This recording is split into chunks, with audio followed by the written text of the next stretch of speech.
Hormuz প্রণালীতে আজকেও 3টা well ট্যাঙ্কারে এখানে আগুন ধরছে, তারা অ্যাটাক করছে। So there's no free flow of oil. যদি প্রেসিডেন্ট ডোনাল্ড ট্রাম্প মনে করেন যে তিনি চাইলে যুদ্ধ বন্ধ হবে, সেই ক্ষেত্রে কি ইসরায়েলের আপত্তি, যেটি এখন ইসরায়েল জানিয়ে যাচ্ছে, সেই জানানোর জায়গায় কি ইসরায়েল আছে, কিংবা তাদের আপত্তি কি গ্রহণযোগ্য হবে, কিংবা তাদের আপত্তির কারণে কি যুদ্ধ বন্ধ করা যাবে না, এমন কোন আশঙ্কা আপনার কাছে মনে হয়? This war is not our war. This is not for our interest. This is not for American interest. This is the interest for the Israel. Only Benjamin Netanyahu. যুদ্ধ অবশ্যই বন্ধ করা উচিত এবং করা উচিত ট্রাম্পের, but I don't see any light, right now. It's going to keep going for a while. Sheikh Al Mamun, president বলছিলেন যে আমরা জিতে গেছি এবং তিনি যে কোনো সময় যুদ্ধ বন্ধ করতে চান। আসলে তিনি কি চান, কিংবা আমরা জিতে গেছি, কোথায় জিতলাম, কোন কোন জায়গাতে আমাদের জয়গুলো আপনি দেখতে পাচ্ছেন? Thank you. Well, I don't see any win. We see a lot of distraction. We saw like more than 150 kids has been killed in a primary school. That's really sad, and that's a war crime. We saw oil price went up more than 30%, and the whole world is watching. So what a nonsense, what a crazy thing Trump is doing right now. So আমি এখানে কোনো উইনের কিছুই দেখতে পারতেছি না। তেলের দাম continuously বাড়তেছে, এবং যদিও আজকে 400 million barrels of oil 32 rich nation থেকে তারা রিলিজ করতেছে, কিন্তু এটা কিন্তু কোনো প্রকার ডেন্ট বা কোনো প্রকার ইম্প্যাক্ট কোনো ইন্টারন্যাশনাল ওয়েল মার্কেটে এটা প্রভাব ফেলেনি। So I don't see any things like, even আমরা জানি যে হরমুজ প্রণালীতে আজকেও 3টা ওয়েল ট্যাঙ্কারে এখানে আগুন ধরছে, তারা অ্যাটাক করছে। So there's no free flow of oil coming from this Middle Eastern countries. So আমরা জানি রাশিয়ার প্রতি এমবার্গো দেওয়া হয়েছে, সেখান থেকে ওয়েলও সারা পৃথিবী কিনতে পারতেছে না, beside few countries.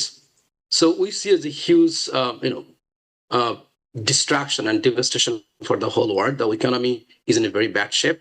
A lot of people are expecting, যখন আমি সিএনবিসি দেখতেছিলাম, যেহেতু oil barrel is more than $100, we might have a recession very soon, and the American people is going to pay for it. So I don't know what's Trump trying to say, like, we destroyed, we are winner, we could stop. Yeah, he could stop anytime he wants this illegal war. তার কারণ এটা যদি আপনি pearl হারবারের সঙ্গে compare করেন, যেখানে আমরা জাপান যখন আমেরিকার একটা ঘাঁটিতে without any kind of provocation attack করছিল এবং সেখানে ডিস্ট্রয় করছিল, এরকম ইরানকেও সেভাবে কিন্তু without any kind of things, ultimatum, you just win and attack a country without any kind of international, United Nations body আছে বা যেখানে আমেরিকান কংগ্রেস আছে, we didn't consult with কারোর সঙ্গে করা হয়নি, জাস্ট ডাইরেক্টলি অ্যাটাক করা হয়েছে। That's really unfortunate. সো আমি কোনো জয় এখানে দেখতে পারতেছি না। শেখ আল মামুন, যুদ্ধটা তো আসলে ইরানের বিরুদ্ধে আমরা দুটি দেশ করছি, আমেরিকা এবং ইসরায়েল মিলে করছি।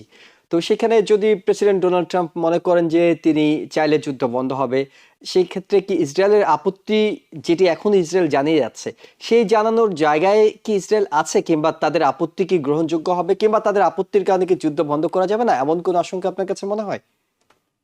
Well, দেখেন আমেরিকার পাবলিক, আপনি যদি দেখেন this democratic society, more than 70% people do not approve this, এই যুদ্ধটা অ্যাপ্রুভ করে না।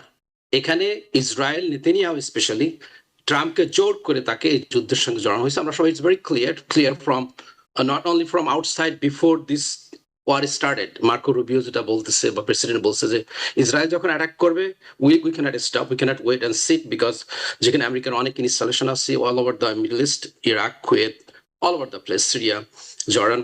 সো সেখানে যেহেতু আমাদের ইনস্টলেশন আছে, সেখানে আমাদের সোলজার আছে, we gonna die, our soldier is gonna die. So we have to preemptive attack তাদেরকে করতে হবে। সো যদিও ট্রাম্প এখন বলতে পারে, Trump has to unconditionally stop this war, এবং সে যদি ইসরায়েলকে বলতে পারে যে you have to stop, because this war is costing not only United States soldier and economy, is costing the whole world, okay, তখনই কিন্তু বন্ধ হবে। কিন্তু Trump, we know that he's been compromised by Epstein file, compromised by the donation file, by the অনেক ধনকুবের, শুধু অ্যাডালস্টন family না, অনেক লোকেই, অনেক ইহুদিরাই তাকে প্রচুর পয়সা দিচ্ছে, বিলিয়ন্স অফ ডলার। সো এখানে Trump is like working as a like এত বড় একটা পাওয়ারফুল কান্ট্রি প্রেসিডেন্ট, সে একটা ছোট্ট একটা দেশে, যখন আপনি যদি টাকার কার্লসনের শোটা শুনেন, he was a Fox News host, he was very popular in the conservative side of the Republican Party. So সেও কিন্তু বলতেছিল যে what, this war is not our war, this is not for our interest, this is not for American interest, this is the interest for the Israel, only Benjamin Netanyahu.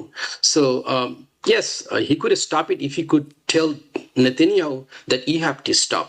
তার কারণ আমরা previously জানি যখন Kennedy যখন it's historically যখন Kennedy যখন বলছিল যে নেওয়ার you can't make the nuclear bomb, তখন কেনেডিকে মেরে ফেলানো হলো, তাই না? তারপরে তার ছেলেকেও মেরে ফেলানো হয়েছে। So I don't know what Israel could do. What kind of power Netanyahu has. So Trump, I don't know, he might be scared. I don't know, maybe he may not be, but he's compromised. There's no doubt about this. যে Israel যেটা বলছে Trump সেটা শুনতে বাধ্য হয়েছেন। তার মানে শেষ ছোট্ট করে আপনার কাছে জানি, সেটি হলো যে প্রেসিডেন্ট বলছেন যুদ্ধ শেষ, আমরা জিতে গেছি, এ ধরনের কথা তিনি বলছেন, নানা ন্যারেটিভস তৈরি করার চেষ্টা হচ্ছে, কিন্তু তারপর আপনার কাছে মনে হচ্ছে না সহসাই যুদ্ধটা বন্ধ হচ্ছে না, যে ধরনের আভাস বিভিন্ন সময় দেওয়া হচ্ছে যুদ্ধটা আরেকটু দীর্ঘস্থায়ী হবে। Yes, absolutely. যতক্ষণ না পর্যন্ত ইরান ফিল ভেরি কনফিডেন্ট এবং সিকিউর, যেটা সে বলতেছে, আপনি বললেন ইরানের প্রেসিডেন্ট বা ফরেন সেক্রেটারি থেকে বলা হয়েছে যে তারা যতক্ষণ পর্যন্ত সিকিউরিটি গ্যারান্টি না পাচ্ছে, যতক্ষণ পর্যন্ত তারা বম্পিং না করছে, ততক্ষণ পর্যন্ত বন্ধ হবে না। তার কারণ পৃথিবীর 20% ওয়েল এই হরমুজ প্রণালী দিয়ে যায়, এবং এটা যখন শাটডাউন হয়ে গেছে তখন সারা পৃথিবীর এগেনস্ট ইট। এটা শুধু আমেরিকার 70% পিপল নয়, this case has been taken to the whole world. এবং এখন সারা পৃথিবীর লোক, জাপান থেকে শুরু করে অস্ট্রেলিয়া থেকে শুরু করে আমাদের নেইবারিং কান্ট্রিগুলো সবাই ইজ এগেনস্ট দিস, বিকজ এটাকে সবাইকে ইম্প্যাক্ট করতেছে। আমাদের সাউথ ইস্ট এশিয়ার দিকে দেখেন, বাংলাদেশে বলেন, ইন্ডিয়া বলেন, পাকিস্তান বলেন, all over they are on the line to get the gas. So সবার কথা এখন আমেরিকার economy is gonna be in big trouble in long run. We gonna see huge inflation as soon as the gas price is going up, because gas price is going up, there is no doubt, যদি এটা বন্ধ না করা হয়। So যুদ্ধ অবশ্যই বন্ধ করা উচিত এবং করা উচিত ট্রাম্পের, but I don't see any light right now. It's gonna keep going for a while.